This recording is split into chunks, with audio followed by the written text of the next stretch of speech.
पाणी नसल्यामुळं 2-3 किलोमीटर अंतरावर पाणी आणायला जावं लागतं. त्याच्यामुळं तब्येतीवर पण परिणाम होतो. जे हापशीचे प्रमाण होते पहिले गावामध्ये 8 हापशा होते, त्याच्यातून सर्वच चालू होते. आता किमान 2 ते 3च हापशी चालू आहे. मोटारीच्या माध्यमातून ओलित क्षेत्र वाढलं, उपसा वाढला, त्याच्यामुळे काय झालं की विहिरी कोरड्या पडल्या. घरचे कामं करायला उशीर व्हायचा, शेतात जायला पण उशीर व्हायचा, मुलाबाळांची देखरेख होत नव्हती. जनावरांना प्यायला पाणी मिळत नाही. 2दा पाणी पाजत माणूस एकदाच पाणी पाजतं मग जनावरांना. दिवसाला 2 टँकर लागायचे, आज दिवसाला 4 टँकर लागतात. म्हणजे पाण्याची समस्या ही गंभीर स्वरूपात जाणवते दिवसेंदिवस.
स्टेक होल्डर एंगेजमेंट म्हणजे पाणी वापराशी निगडीत असणाऱ्या सर्व घटकांना एकत्र आणून त्यांच्यात संवाद घडवणे या उपक्रमाचा महत्त्वाचा भाग आहे. उपक्रमाअंतर्गत आपण पाणी व्यवस्थापन समित्या आहेत, तसेच सरकारी अधिकारी, धोरणकर्ते, संशोधक, माध्यमातील लोक आणि पाणी या विषयातील तज्ज्ञ अशा सर्वांना निमंत्रित करून आपण त्यांच्यामध्ये संवाद घडवण्याचा प्रयत्न करतो. जेव्हापासून ही वॉटर संस्था आली तर त्यांनी आम्हाला शिकवलं की पाण्याचं नियोजन कसं करायचं.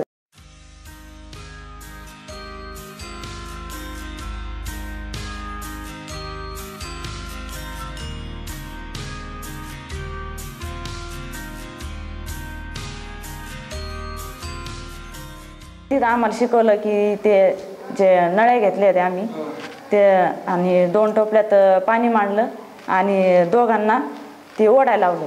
ते याला वाटतं मी पाणी ओढलं पाहिजे, याला वाटतं माझ्या बाटल्या जास्त भरल्या पाहिजे. यावर आपल्याला असं ओळखून येतंय की जे जमिनीत पाणी आहे ते पूर्ण आपण जमिनीची चाळणी करतोय, अक्षरशः बोर घेऊन विहिरी खोदून. आणि आम्हाला माहीत बी नव्हतं की पाणी इतकं गरजेचं आहे. आणि आमच्या आजोबाच्या काळामध्ये पाणी भरपूर होतं आणि आता पाण्याचं प्रमाण खूपच कमी झालं आहे. आणि आम्ही जर पाण्याविषयी काही लक्ष नाही दिलं, म्हणजे पाण्याचं ताळेबंद नाही केलं, तर आणखी 1-2 वर्षामध्ये पाणीची समस्या इतकी गंभीर होईल की आम्ही त्याचा विचारही केला होतं. ते गावात लागणारं पाणी, शेतीला लागणारं पाणी, वाहून जाणारं पाणी, बाष्पीभवन होणारं पाणी, जमिनीत मुरणारं पाणी, या सगळ्यांचा ज्यावेळेस अभ्यास केला त्यावेळेस असं लक्षात आलं की आमच्यावर आलेला पाण्याचा दुष्काळ हा निसर्ग निर्मित नसून हा मानव निर्मित आहे.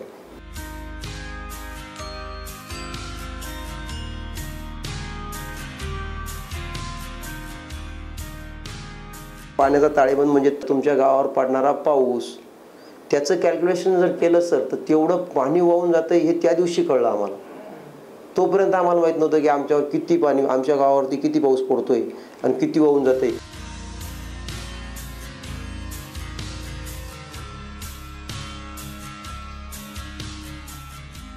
मक्का न घेता हरभरा घ्यायचा, हरभरा न घेता गहू घ्यायचा किंवा इतर कमी पाण्याचे उत्पन्न घ्यायचे. आतोनात पाणी देण्यात काहीही फायदा नाही. आणि ग्रामीण भागामध्ये हेच होतंय की फक्त एकदा तुषार लावून दिला की संध्याकाळी लावला म्हणजे सकाळपर्यंत त्याच्याकडे पाहायचं नाही. पाणी किती तो घेतोय, किती जमिनीतून वाहून जातंय, याचं जे नियोजन कोलमडलं आहे हे नियोजन प्रत्येकाच्या लक्षात आणून देणं गरजेचं आहे.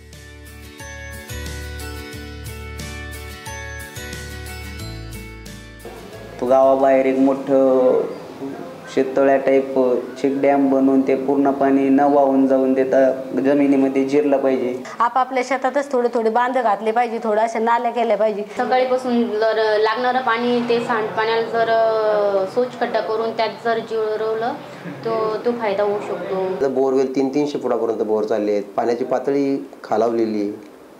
नियोजनात खूप मोठा बदल करावा लागणार आहे आणि येणाऱ्या पाण्याचा साठवणूक कशी केल्या जाईल ते सिमेंट नाला असेल, माती बांध असेल, दगडी बांध असेल, त्यानंतर नाल्यावरील खोलीकरण असेल, शेतची बांधबंदिशीची कामं असेल, हे सगळ्या योजना आपल्याला राबवाव्या लागणार आहे.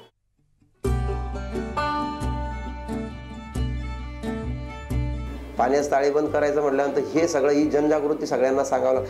खरं तर पहिला मुद्दा ही माहिती लोकांना पहिली ग्रामसभेद्वारे माहिती समजा किंवा मग कला पथकाद्वारे म्हणा किंवा एक नाट्य मालिकेद्वारे म्हणा, या लोकांना ही सगळ्या गोष्टीची जाणीव अशी करून द्यावं लागणार आहे की जेणेकरून लोकांच्या हे लक्षात येईल की हा पाण्याचा ताळेबंद म्हणजे नेमका काय. एकत्र येऊन त्याविषयी चर्चा करावं लागेल की आपल्याला पुढं पाणी कसं साठवून ठेवायचं. ठिबक सिंचनामुळं समजा तुषार सिंचन वापरायचं, ते पाण्याची ताळेबंदी कशी करायची आपल्याला, त्यावर आपण इथं म्हणजे सर्वांनी गावातील सर्व पुरुषांनी व महिलांनी येऊन मिळून ती चर्चा करायची त्या विषयावर.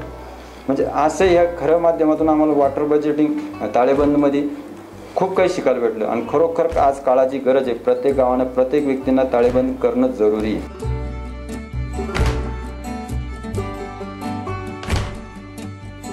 पाण्यावर मालकी नेमकी कोणाची आहे, कोणी म्हणतं माझी आहे, हे म्हणतं माझी आहे, तर कोणी म्हणतं देवाचं पाणी. असं नाही, पाणी कोणाच्याच मालकीचं नाही, पाणी सर्वांचं आहे.